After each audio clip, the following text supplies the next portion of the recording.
morning. Good morning. Good morning. Good morning. Good morning. Good morning, wonderful people. Welcome to Butterflies from Bees, where we talk about books, we talk about writing, we do write-ins, we do prompt writing. There's a lot of stuff that's going on here. Hi, my name is Bwandunji.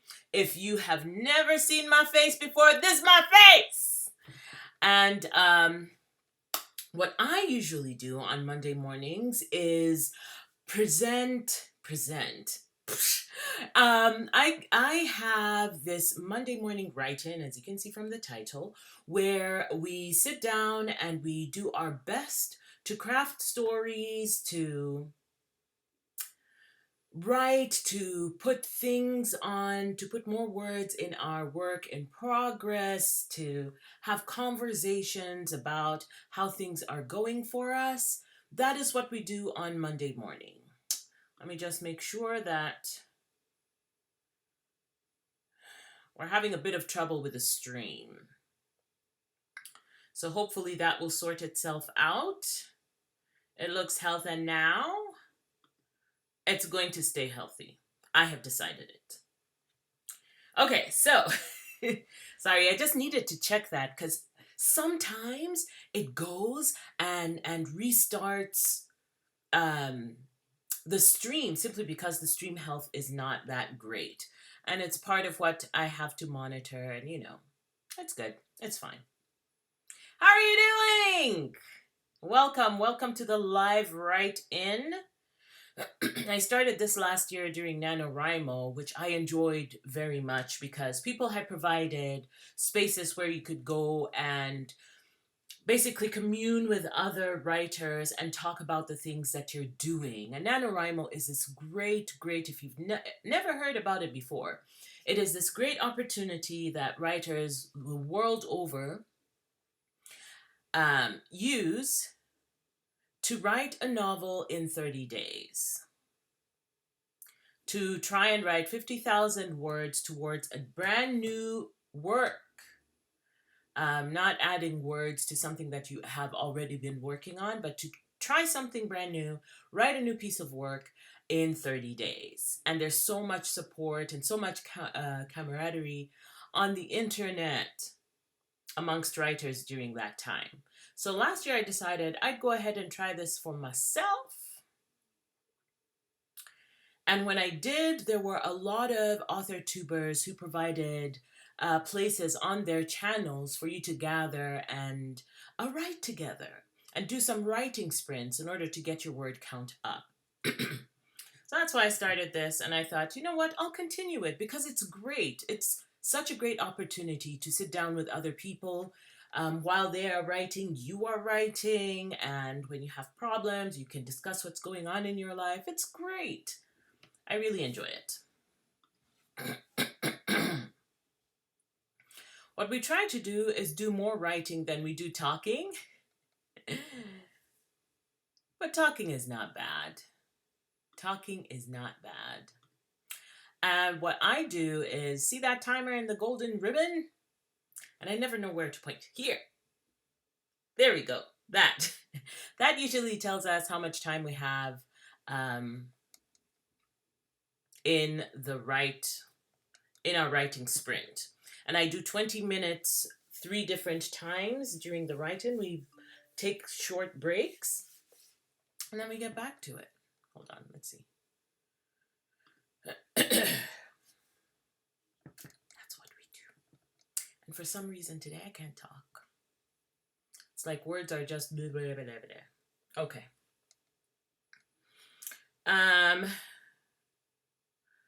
Something that I'm also doing is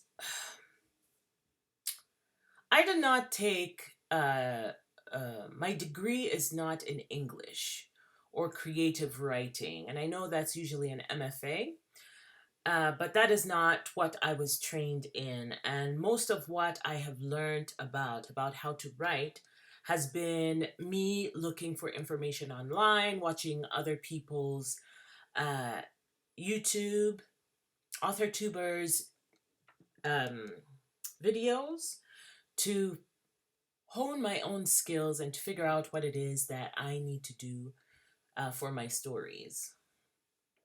But I wanted to take something that was a bit more structured because I've discovered that without an outline, I am nothing. I have such a difficult time because I'll get somewhere and I have no idea what is supposed to happen next.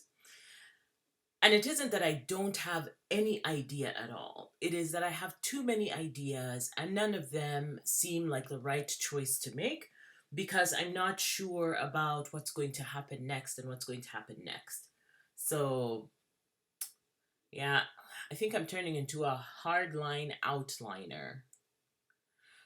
So I decided that I would take a course offered on the Writer's Digest University. Excuse me.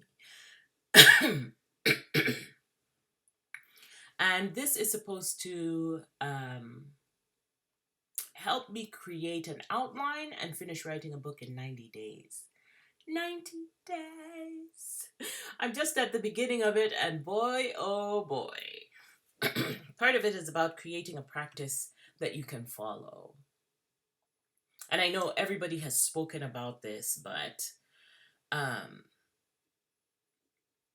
are lots of author tubers who've spoken about creating good writing practice. And I have a video about it that I will eventually link in the description box below so that you can check that out. But the writing practice itself has to be about you making a choice, making a decision. Some people rely on inspiration. You're feeling it, you sit down, you write, and that is how it works for you. But for a lot of us, that is not how to get any work done. You sit down and you just do it. No matter how hard it is, no matter how much you hate your sentences, no matter how it is that you're feeling, you just sit down, you concentrate, and you write. And what's interesting about this is when I'm doing that, I can't do 20-minute writing sprints. That breaks it up too much for me. And I can't do it, which is makes you wonder about this thing that we're doing where we do 20-minute writing sprints. We just write as much as we can and then sort of figure it out. I have to sit down and concentrate. I can't do that other. Anyway, there you go. That is my story time. So I'm taking this course. It has not been easy by any stretch of the imagination, but we do what we can. All right. So it is 9:41. Let's go ahead. I have talked for quite a few minutes. So let's go ahead and start writing. I'm going to be doing some of my homework. For the course, I'm not actually going to be adding words to my work in progress this morning. I'm just going to be doing homework. All right, so the first 20-minute writing sprint is about to begin, 9:42, and I will see you on the other side of 20 minutes. See you later.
And that is our time. Go ahead and finish your sentence if you need to.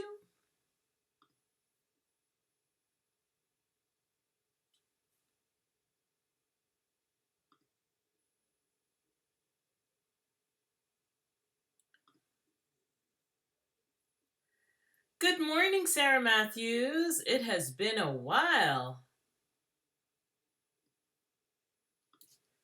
You were also missed. It is good to see you here.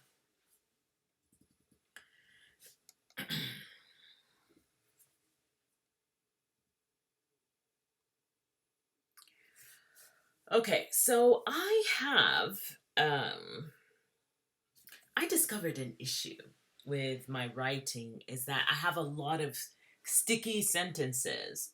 And what that tends to mean is that you're using a lot of unnecessary words to say something. So you could just say it with like one word. You could say it with one word, and instead you used a lot of other small words to say it. And what it does is it has the effect of making a sentence much more difficult to read. Now, if you go to, you can use an app called Hemingway app. I wonder if it's called the Hemingway app. It is hemingwayapp.com, where you can, it's an editor, you can type your work there, and it tells you what sentences are difficult, the ones that are hard to read, and it usually means in there that your sentence has become sticky, and I have to learn to make my sentences a lot more easy to read.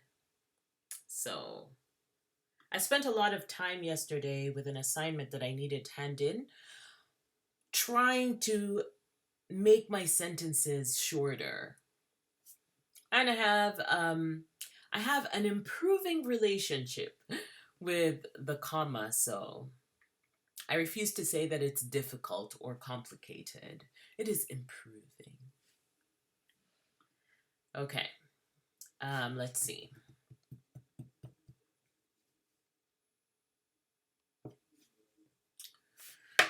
In this particular time that we took out, the 20 minutes, I wrote something that I was not happy with and deleted it because it didn't say what I needed it to say. So,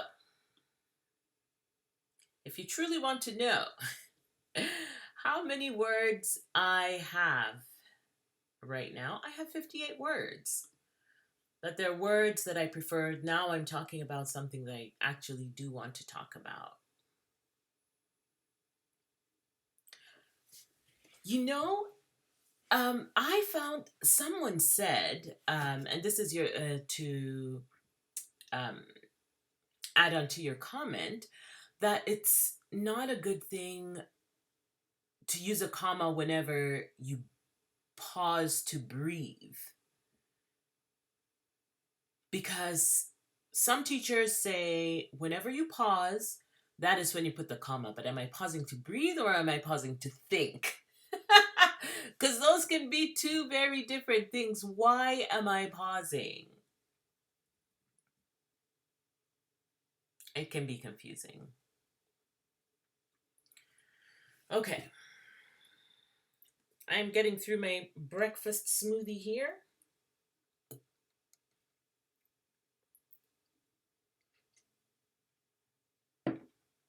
I hope you have your yummy, yummy beverage. If my teeth turn green, now you know why. Okay, so it is 6 minutes past 10 o'clock.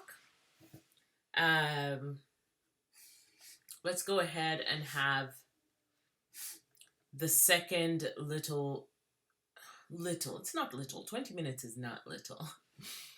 Let's go ahead for the second sprint. I will set the timer right now.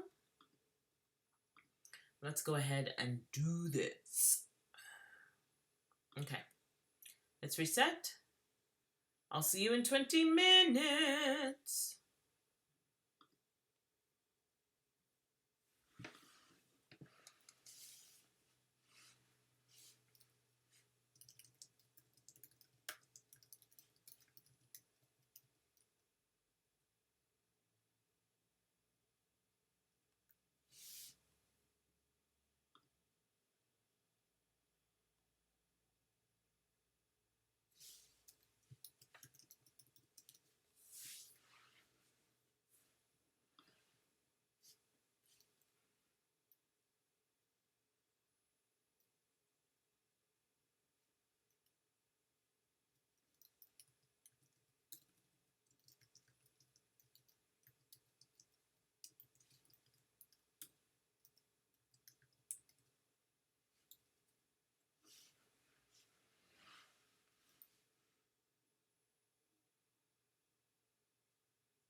Pardon me. We're done. Our 20 minutes is up. If you have a sentence that you need to finish, a thought you need to complete, please go ahead and do that.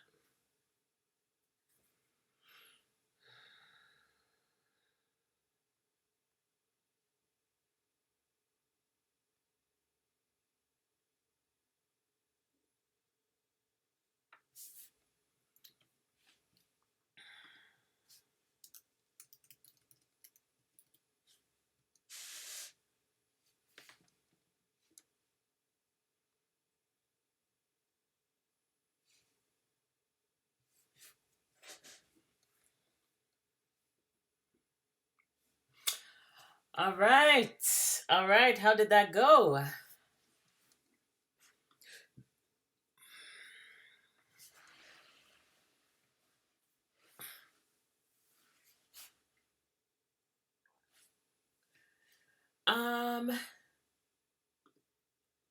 I was thinking about purchasing the Emotional Thesaurus book, but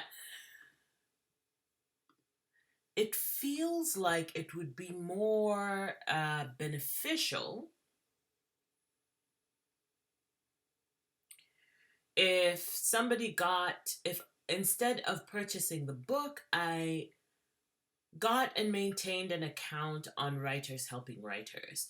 Do you have any experience with that? Like, is that something that you have done? Do you even know what I'm talking about regarding the Emotion Thesaurus, a writer's guide to character expression? And the second edition is the one that is out. My interest in it is having a quick reference for when I'm writing emotion and I don't want to always talk about, her heart dropped in her chest, or, sweaty palms, or a tight throat, or, because we can think of these things if we are challenged to do it, to write them out and have them somewhere. But sometimes, you're in the middle of a scene, you're writing something out, and you don't have the time to remember, what word it is that you wanted to use. So, but then again, sometimes I find that, because I have some reference books here on my desk, and I find that picking one up because I want to look at something also breaks up my concentration on the scene.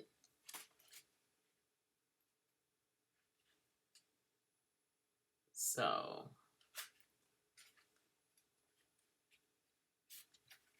how do you handle that?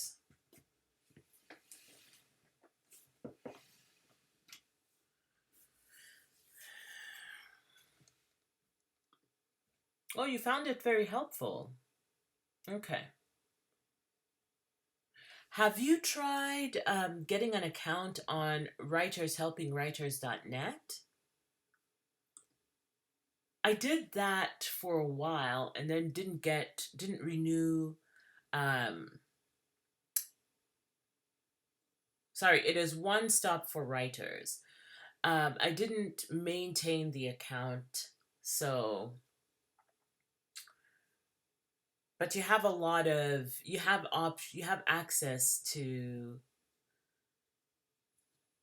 all the different things that they offer in the books, and I feel like they keep updating those, and then they will have like a second, third edition of the book, and then do you have to update the book? Do they give it to you for free?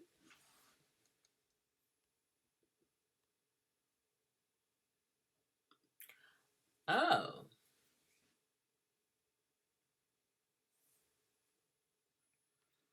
yeah, not always. That is correct. I actually don't go to Facebook anymore, and I really should.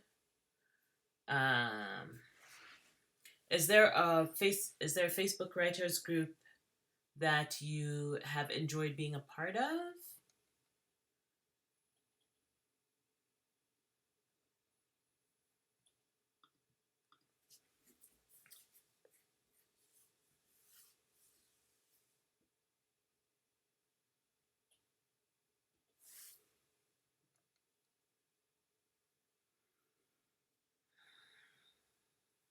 Okay. I got my assignment back. And I managed to confuse the professor. I have a character who is agender, and but when I first thought of this character, I thought of them as a man. And for people who are not used to speaking to people who use they and them as their gender pronouns, it can be difficult to understand what is being talked about in a story. So, um, and because I mixed it up, sometimes I called my character they, and sometimes I called them he, which I should not have. Um, Having decided to make them agender. So my poor professor's like, are these two people? It's like, no, they're not two people. That's just how language has changed to accommodate how we now understand how we understand gender, or how some of us have chosen to understand gender, because there's still a lot of people fighting it. Anyway, that's another discussion for another time. Oh, okay. I think I'll look those up because I'm looking for a critique partner, and I have not had much success with that in that arena. Simply because the people who have read, there was this one gentleman who's really, really nice, but he didn't enjoy my writing at all. And so it was difficult when it came time to getting feedback. So I'm looking for somebody who's more, you know, and sort of in line with what it is that I'm writing. So I'll definitely look it up. Thank you. Okay. Oh, and by the way, Sarah, 312 words is great. Good for you. Let's go ahead and do our last 20 minutes, which I am so proud will take us to before 11 o'clock. Because last week we went over, and that was not pretty. Oh, I am writing science fiction. Actually, I think I should call it speculative fiction. Um, that takes place way in the future. Um, in and has multiple characters. It has two main characters who are, and I've tried to write a story that is not sort of cis hetero story. That's what I'm trying to write. It's not a book of romance, but that is not, those are not the sort of relationships that I give priority in my story. So that is what I'm trying to do. And the story is set in Africa as well, which can be difficult for some people to envision, having had only one particular way that they think of the continent. So that's what I'm writing. Okay, let's go ahead and get this 20 minutes started. We'll finish just before 11 o'clock, and I can release you. Reset the timer here. Okay. Ready or not, here we go. I'll see you soon.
And we are done. Go ahead and finish your thought.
All right.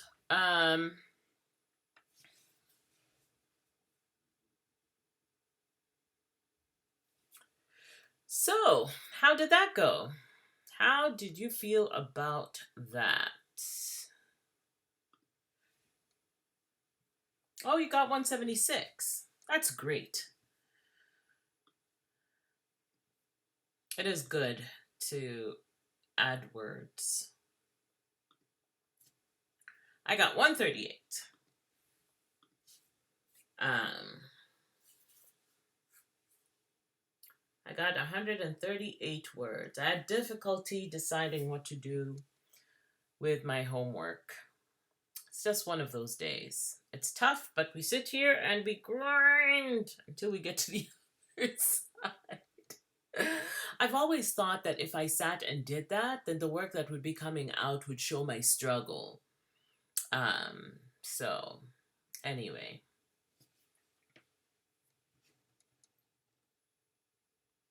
Oh, how interesting. So had you finished your novel completely and then you decided to change the POV?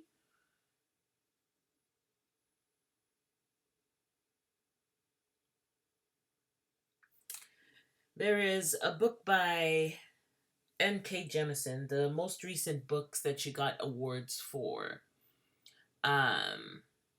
where she wrote in second person. And that was even before I knew what the term was, but you could feel like the distance between yourself and the character. And I think even when you're reading like third person omniscient, it feels, you still feel that distance. Like you can identify with them and their emotions and stuff. But when it comes to first person POV, feels like you are being thrown into it. Like you're being told by somebody who's intimate to you. So I do like first person. Excuse me, and it's how I had started out writing this particular project that I'm working on, but I haven't decided whether that is still a good decision to keep. So, good luck.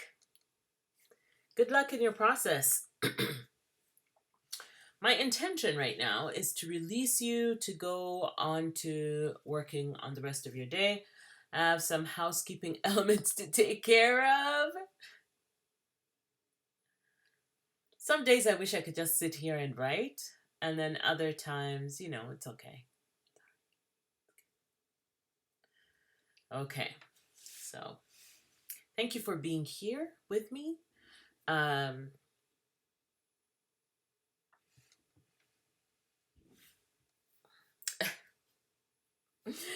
You ain't never lied. And I don't enjoy going back there, but I didn't enjoy being. No, that is not correct. I enjoyed being a teenager, but looking now back at it, it would be difficult for me to think about how it is I felt at that time. Okay, I need to get on with my day, and so do you. Thank you so much for being here. On Wednesday, we will have the prompt writing exercise at 12:30. Come join in or just come write on your own work. We'll do it for 30 minutes. And I will see you next time. In the meantime, take care of yourselves. And I